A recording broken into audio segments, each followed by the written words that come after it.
morning. Welcome to worship. My name is David Goins, and I'm the Director of Music and Worship at First United Methodist Church in Frankfort, Kentucky, and we are celebrating All Saints' Day today on November the 1st, 2020. This is the day the Lord has made. Let us rejoice and be glad in it. I want to encourage you as we begin our worship to continue to be active in our congregation's work. To do that is pretty simple. First off, you might decide that you want to be part of our First Readers Group, which meets on the first Wednesdays of every month at 10:30 in the Todd House. This group is the first readers from the UMW, and we read the books that are on their reading program and do reports on them and discuss them. Or you might decide that through our community groups that you want to be very active as well. I want to celebrate some of the things our community groups have been doing. First of all, our Two Creeks community group met a few weeks ago and decided to do a food drive. And so they got together and did a food drive for our food pantry, and we celebrate all of their work in doing that. We also want to celebrate the Berry Hill community group, which sent out cards to all of the teachers in our congregation, encouraging them to keep strong during this tough time of teaching and to know that they are being prayed for. We also want to celebrate our church members who work for Independence Bank, Holly Brunson and Greg Burton. They, through the resources of their jobs, decided to have a fundraiser for the women's shelter. And so they hosted a drive-in movie at Emmanuel Baptist Church. It's a great event that raised money and awareness for a great cause in our community. Still be in the church, even where they work. We also want to celebrate our youth group, which held a great event, a great pumpkin drive-through in the back alley behind the church, in Catfish Alley. They had some scary costumes on, and they had some great inflatables, and they gave out some candy, and at the end of it, Dr. Phil and Reverend Tanya Kenner prayed over the cars as they drove by. We had several people who drove through who don't even go to our church. So what a great way to minister. Use this time that we have to be the church in other ways, virtually or however you can do it. Today's worship is going to be a great day of fellowship as we honor and remember those saints of our congregation who have passed this year. We welcome their families, and we say we are so grateful for everything that your family members have meant to us and have done for our church and our community. They are truly saints in heaven. Let us now worship the Lord.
Hi, I'm Phil Hill, and I want to welcome you to our lesson for today as we commemorate All Saints Sunday.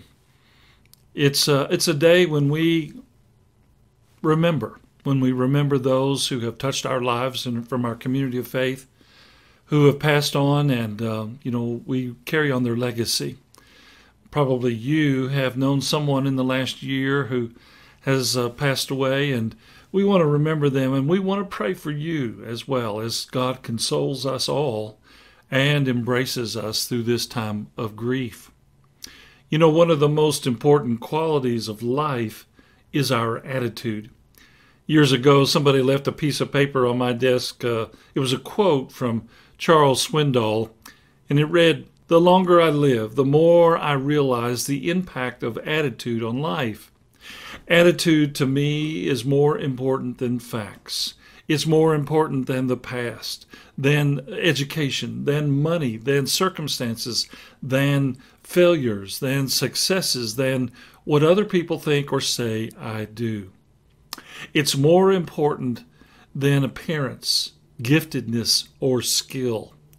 It will make or break a company, a church, a home."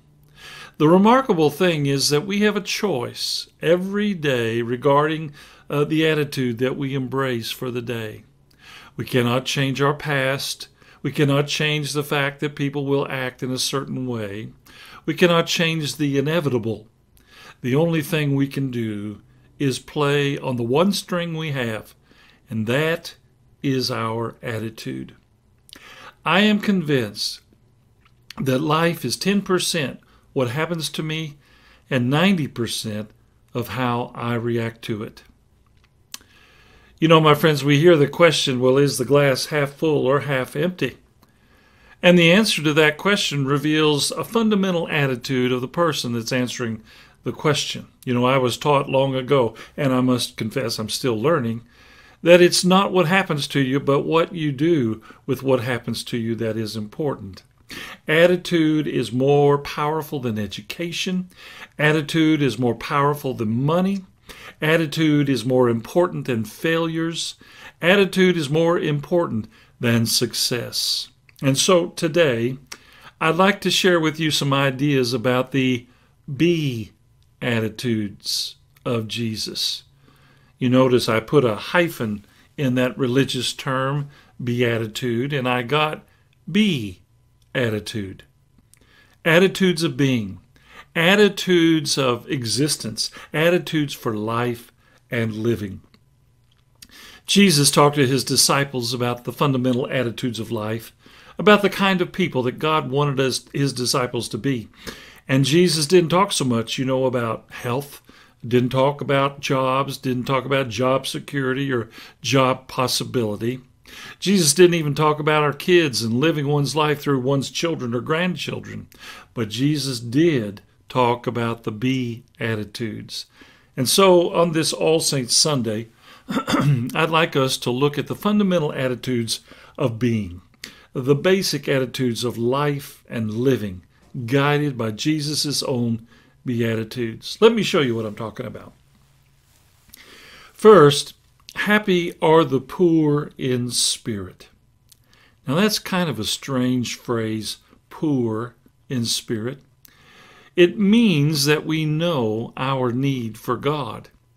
It isn't really about how much money we have, but how we live our lives.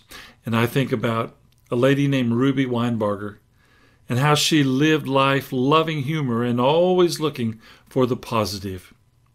I first learned of Ruby as a teenager when my parents would take me to the Kentucky State Fair horse show. Ruby was the one in the middle of the ring, playing the organ music that set the beat for the horse's gait. When I became her pastor, I appreciated her visits so much. I think about Addie Stokely, and she was the daughter of a Methodist preacher who unexpectedly died at a young age. Addie was a stalwart for her family in that very difficult and impoverished circumstance, and yet she pushed her 5 siblings to do their best, and all became very accomplished. Addie served the Red Cross in the Philippines and in Korea during World War II, and later even. She was involved in state government most of her working years, even serving as personal secretary for 3 governors. She loved learning about the Lord and growing daily in her faith, and certainly wanted that for those around her. The second beatitude, Jesus said, is happy or joyful are those who mourn. And that sounds a bit strange as well, but it causes me to think about Reverend Norm Stevenson and his wife, Jan. Norm was a United Methodist pastor from Wisconsin, and he and his wife, Jan, moved here a few years ago to be with family after Jan began to develop severe Alzheimer's. Their lives reflected a joy, but both knew the sadness that awaited them as Jan's disease worsened. But in the midst of that, Norm always, and I mean always, expressed a joy beyond himself in conversation, action, and thought. I think about Jean Pharisee, a woman who always had a big smile and was always doing for others. She lived her faith 24/7, but in her last years, she too knew the demise of her mind and body, and that would mean putting away many of those things that had meant so much to her, her family, and those of us who had experienced her unconditional love and care. And even in the midst of her joy, there was a mournful tone. Thirdly, Jesus said, happy are those who are humbled and meek. And you know, one of the most humble people that I think I have ever known was a man named Everett Gray. I think about the first time I met him. It was a sweltering August day, and his air conditioner in his home had quit. I had gathered a few fans to take to his house and we got to know each other as we shared stories and we sweat together. Everett's quiet, gentle spirit was often something that I admired. And when we talked about his work at the transportation department as a geologist, you could tell that he was proud of what he'd been able to do, but he was humble to have the God-given gift of knowledge to do that work. I think about Ruth Lockyer, a loving wife and a mother who taught Spanish in school. I'll never forget her wonderful smile and her humble spirit as she told me she loved me and always prayed for me. Ruth was most often focused on others. She loved to offer gifts, things like homemade Afghans and other things that she had carefully created under God's watchful eye. To do marvelous things for others and stay in the shadow is an example of humility defined by the Lord.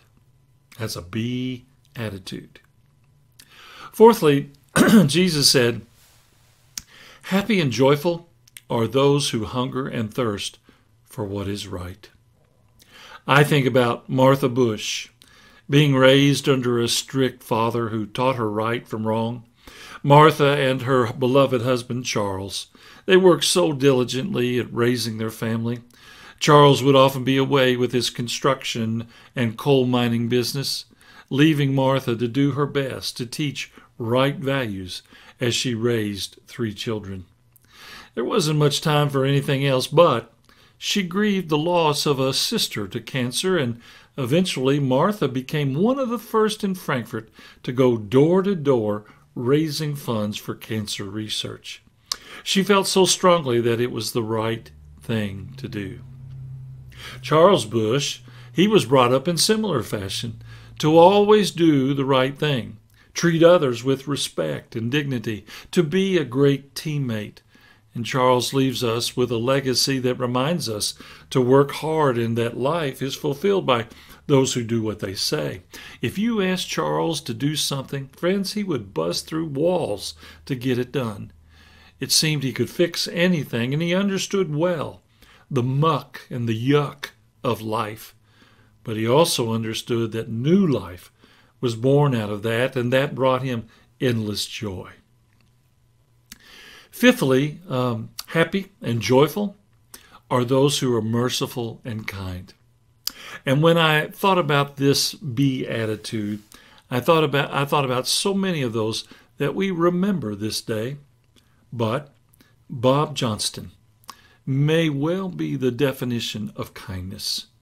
Those who knew Bob best say they never heard Bob raise an unkind or foul word about anyone or anything. Bob was devoted to his wife Gayla and their sons, and the warmth of Bob's spirit reflected an unconditional love that he had toward all. I also think about a man named Edward Goins, born and bred right here in Frankfort. He had an unmatched love for this community. He began by delivering milk and ice door to door for the Goins Brothers Dairy.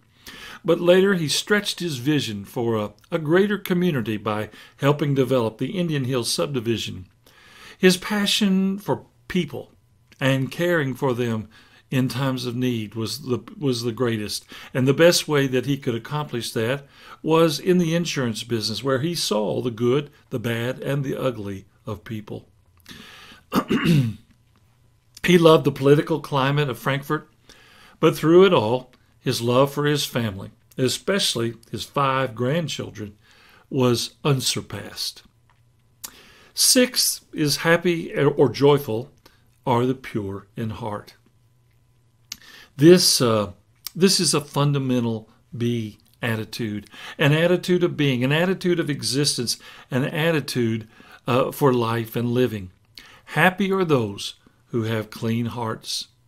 You know, when I was thinking about pure in heart, my mind remembered Bob and Dorothy Newberry. Wow.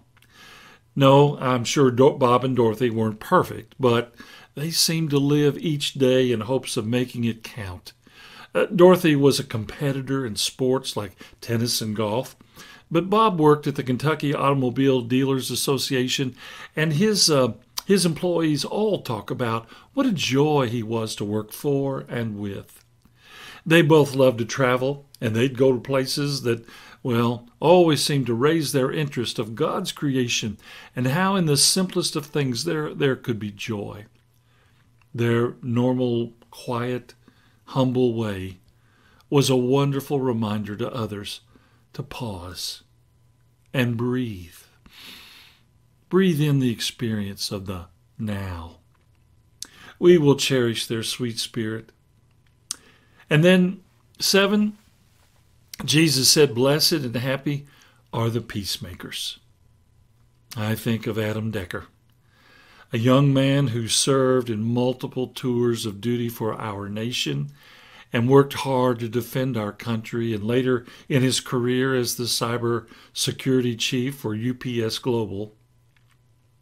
Adam loved this community and the church, and was certainly loved by his neighbors. I know Adam was always eager to answer my calls to bring calm and peace to me when I struggled with the internet and social media, and I will forever be grateful for that. It was noted at Adam's service that he was a peacemaker, for he was certainly a child of God. Jesus said there is an inner joy to peacemakers who take the risk so that we can live in peace.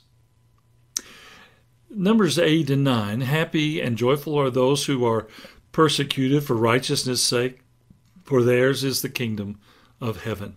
And blessed are those who are reviled for God. I tried to think of people who are currently being persecuted for their belief in Christ and for doing what's right and following their Christian convictions. Oh, I thought about people in faraway places like North Korea and Somalia and Afghanistan and Pakistan and Sudan, the top 5 countries where Christians are persecuted today. But, you know, in truth, Christians all over the world, including our own nation, are being ridiculed for their faith and dying for their faith. And Jesus makes the bizarre statement that those people have an inner joy. It's not happiness, not dependent on happy circumstances, but an inner joy in their dedication to Christ and the values that are higher than themselves. I think these 9 qualities, though, make for joy in a person's heart. We have called them the Beatitudes, the basic attitudes of being, the basic attitudes for existence, the core attitudes for living our lives. And though I name them individually, friends, all those whom we have celebrated and remember today actually share all 9 of these qualities. They belong together. They belong together like the fruit of the Spirit. You know, love, joy, peace, patience, kindness, goodness, gentleness, faithfulness, and self-control. And today, we celebrate our sisters and brothers who have touched our lives that these Beatitudes might live in us throughout our days. May our hearts be changed because of those who have gone before us, giving us a hint of what it is to be in Christ. Will you pray with me? Loving and holy God, we thank you for these attitudes, beatitudes that you give us. They help us understand maybe where we are, a milestone, a marker, if you will, on the road of life. Lord, I thank you for these whose lives we celebrate and remember this day, and how they have touched our lives in so many ways. May we carry their legacy. May their actions and words have a direct impact on us, making us who we are, your children, your church. And now, may your peace, the peace that passes all understanding, abide with us forever and ever. Amen. God bless you, my friend. A poem for All Saints' Day. For those who walked with us, this is a prayer. For those who have gone ahead, this is a blessing. For those who have touched and tended us, who lingered with us while they lived, this is a thanksgiving. For those who journey still with us in the shadows of awareness, in the crevices of memory, in the landscape of our dreams, this is a benediction. Oh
Hi, I'm Erin Swinmore, the director of the Wesley Center Day School, and I just wanted to say hello to all of our friends at the First United Methodist Church, and to say thank you for all of your continued support during this time.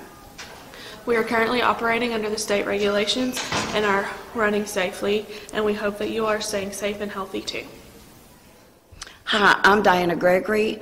I work as an administrative assistant for the daycare. I just want to wish all my First Church family and friends a happy and safe week, and please wear your mask.